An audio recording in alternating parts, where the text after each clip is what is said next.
प्राण प्रतिष्ठा की रूपरेखा तय। 15 जनवरी को गर्भगृह लाया जाएगा रामलला का विग्रह, जिसकी होनी है प्राण प्रतिष्ठा।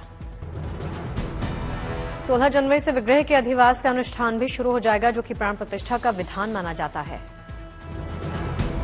17 जनवरी को रामलला के विग्रह को नगर भ्रमण के लिए निकाला जाएगा। 18 जनवरी से प्राण प्रतिष्ठा की विधि प्रारंभ होगी। 19 जनवरी को यज्ञ अग्नि की स्थापना की जाएगी, तो वहीं 20 जनवरी को गर्भगृह को 81 कलश सरयू जल से धोने के बाद वास्तु की पूजा होगी। 21 जनवरी को रामलला को तीर्थों के 125 कलशों के जल से स्नान करवाया जाएगा। 22 जनवरी को मध्याह्न मृगशिरा नक्षत्र में प्राण प्रतिष्ठा की जाएगी।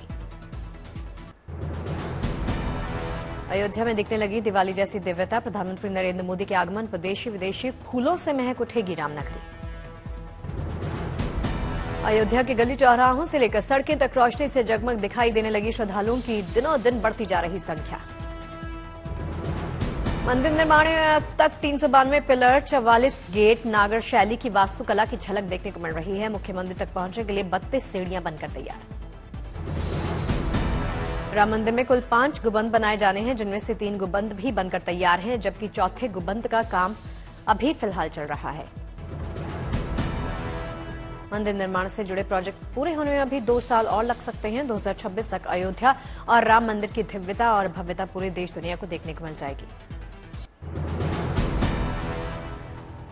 मंदिर का पहला चरण पूरा होने वाला है। 22 जनवरी तक भूतल और पूर्व में बन रहा मुख्य प्रवेश द्वार पूरा हो जाएगा।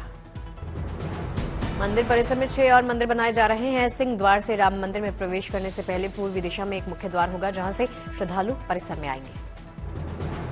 राम मंदिर के अंदर की तस्वीरों में राम मंदिर की भव्यता भी साफ देखी जा सकती है। मंदिर की दीवारों पर उकेरी गई प्रतिमाएं कमाल की दिखाई दे रही हैं। राम मंदिर ट्रस्ट के महासचिव चंपत राय ने कहा, मंदिर के चारों तरफ बनाई जाएगी दीवारें। पूर्व दिशा में होगा मंदिर का प्रवेश द्वार। काशी के संत की भारत सरकार से अपील, 22 जनवरी को सरकार सार्वजनिक अवकाश घोषित करे। प्रधानमंत्री मोदी के दौरे से पहले अयोध्या पहुंचे यूपी के deputy CM Keshav Prasad Maurya. Airport के निर्माण दौरे को लेकर कार्यों का जायजा। जोधपुर में कारीगर बना रहा भगवान रामलला की मूर्ति की आंख प्राण प्रतिष्ठा से पहले भेजी जाएगी अयोध्या। गुवाहाटी में दूसरा अंतर्राष्ट्रीय शीतकालीन मेले का आयोजन, बड़ी संख्या में पहुंचे खरीदार। मेले में दिखी असम की संस्कृति, खरीदारों के लिए लगाए गए कई स्टॉल्स।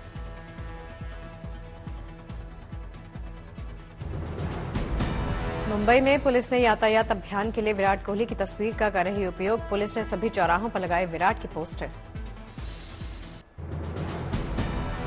केंद्रीय कैबिनेट की बैठक में कई अहम फैसले। बिहार में दीघा से सोनपुर जिले के बीच में गंगा नदी पर 6 लेन केबल ब्रिज बनाने का निर्णय लिया गया है। 42 महीने में बनकर तैयार होगा पुल। इसे बनाने में 3064 करोड़ रुपए होंगे खर्च। पुल के नीचे से बड़े जहाज भी आसानी से गुजर पाएंगे। सरकार ने नारियल का एमएसपी बढ़ाया। नारियल की एमएसपी को 2024 सीजन के लिए 300 रुपए बढ़ाकर 11,160 रुपए प्रति क्विंटल कर दिया गया। त्रिपुरा में 20,487 करोड़ के रोड प्रोजेक्ट को मंजूरी। इस प्रोजेक्ट के पूरे होने पर असम और त्रिपुरा के बीच में परिवहन और सुविधाजनक हो जाएगा। 25 महीने में पूरा होगा ये प्रोजेक्ट। ये प्रोजेक्ट उत्तर त्रिपुरा को दक्षिण त्रिपुरा के साथ जोड़ने का प्रयास। विकसित भारत संकल्प यात्रा के लाभार्थियों से प्रधानमंत्री मोदी की बातचीत। वीडियो कॉन्फ्रेंसिंग की प्रधानमंत्री ने। लाभार्थियों से संवाद में बोले पीएम मोदी, कहा युवा ठान ले तो देश में बदलाव होगा। पीएम मोदी ने कहा, लोगों के जीवन में बदलाव आया है। गारंटी वाली गाड़ी घर घर पहुंच रही है। पीएम मोदी की अध्यक्षता में 29 दिसंबर तक चलेगा राष्ट्रीय सम्मेलन। केंद्र और राज्य सरकारों के बीच में साझेदारी को मजबूत बनाने पर चर्चा। राजनाथ सिंह ने जम्मू कश्मीर के सीमावर्ती इलाकों का दौरा किया। एलओसी पर सुरक्षा स्थिति का जायजा लिया। भारत जोड़ो यात्रा के बाद राहुल गांधी का नया सियासी सफर। 14 जनवरी से शुरू करेंगे भारत न्याय यात्रा।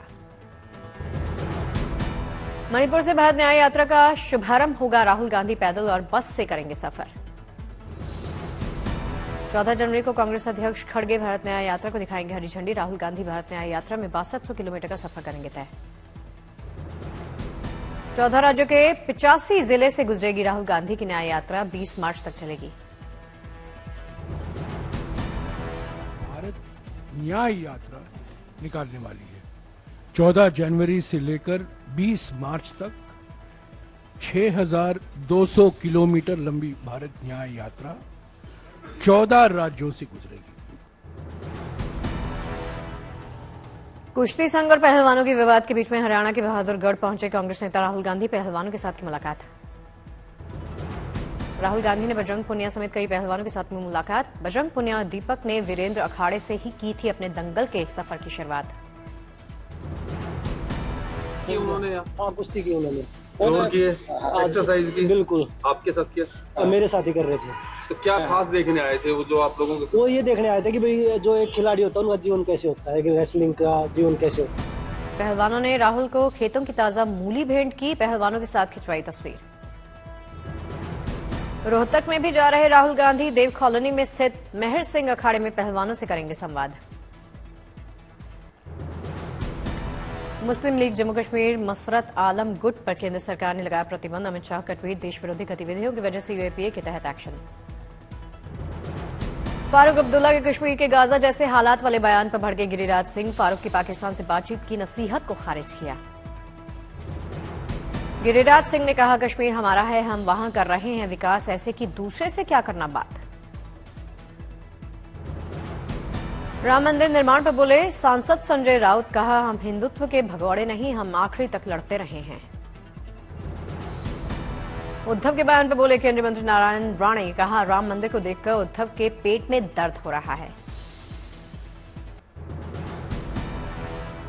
गाजा बमबारी के बीच में दिल्ली में इजरायली दूतावास के पास धमाका। घटनास्थल के पास मिले लेटर में इजरायल के खिलाफ रोष की बात। इजरायल दूतावास धमाका केस में पुलिस को मिला सीसीटीवी फुटेज। तस्वीरों में दिखे 2 संदिग्ध। इजरायली सरकार की ओर से भारत में रह रहे नागरिकों के लिए जारी की एडवाइजरी। कहा, भीड़भाड़ वाली जगहों से बचें। राजनाथ सिंह के आगमन से पहले जम्मू कश्मीर में बड़ी आतंकी साजिश बेनकाब। श्रीनगर बारामूला हाईवे के पास आईईडी बरामद किया गया। पुंछ और राजौरी में सरहद के पास आतंकी साजिश बेनकाब। पाकिस्तान की ओर से घुसपैठ के इरादे से झाड़ियों में लगाई गई आग। दिल्ली समेत उत्तर भारत के कई शहरों में छाया घना कोहरा। ट्रैफिक की धीमी पड़ी रफ्तार। घने कोहरे की वजह से हेडलाइट जलाकर निकल रही गाड़ियां, लोगों की दिक्कत बढ़ी। घने कोहरे ने बढ़ाई लोगों की मुश्किलें। अलाव के सहारे लोग मजबूर। घने कोहरे ने यात्रियों की बढ़ाई परेशानी। हवाई यात्रा और रेल यात्रा प्रभावित। दिल्ली के बसंत कुंज में चारों तरफ दिखाई दे रहा फॉग। विजिबिलिटी बेहद कम। दिल्ली से सटे ग्रेटर नोएडा में भी छाया घना कोहरा। विजिबिलिटी बेहद कम। कोहरे की चादर से लिपटा मुरादाबाद। अलाव का सहारा लेने के लिए मजबूर हुए लोग। गाजियाबाद में घने कोहरे का प्रकोप का कहर। गाड़ियों की रफ्तार धीमी पड़ी। यूपी के वाराणसी में भी छाया घना कोहरा। रेंगती दिखाई दी गाड़ियां। गुवाहाटी में कोहरे के चलते विजिबिलिटी बेहद कम। गाड़ियों की रफ्तार कम हुई।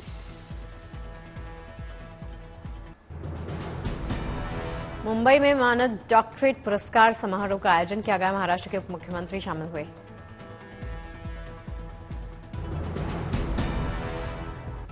मैया दुथुराई में विश्व की सबसे ऊंची नटराज प्रतिमा की विशेष पूजा की गई। बड़ी संख्या में भक्त शामिल।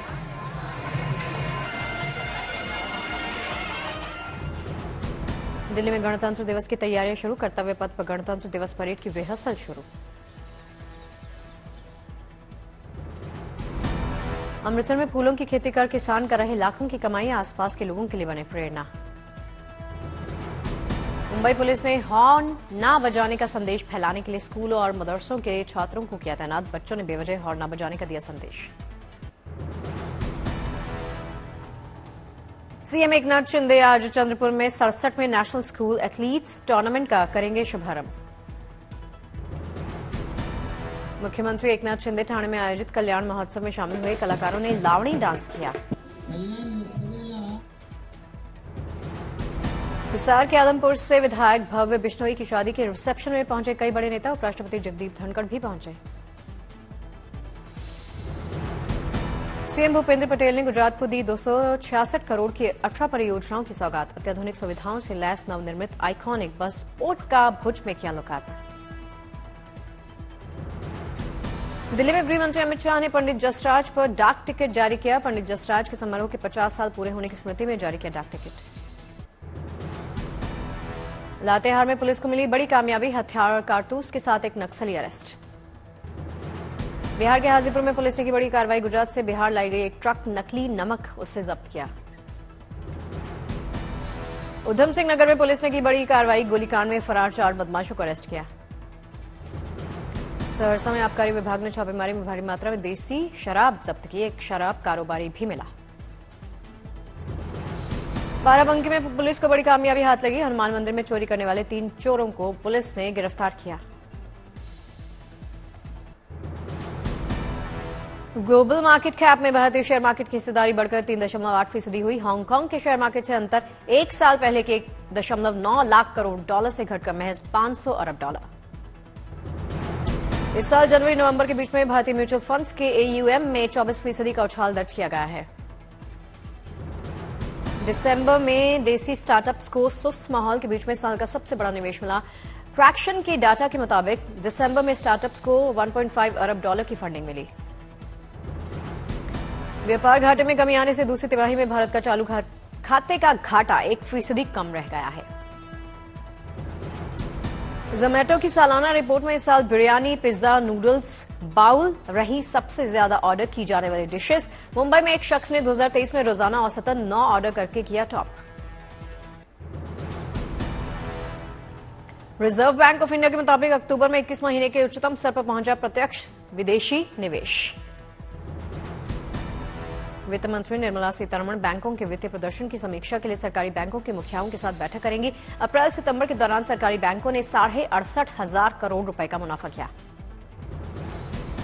विदेश राज्य मंत्री मीनाक्षी लेखी और म्यांमार के राजदूत ने GTTCI इंडिया म्यांमार फोरम का उद्घाटन किया है।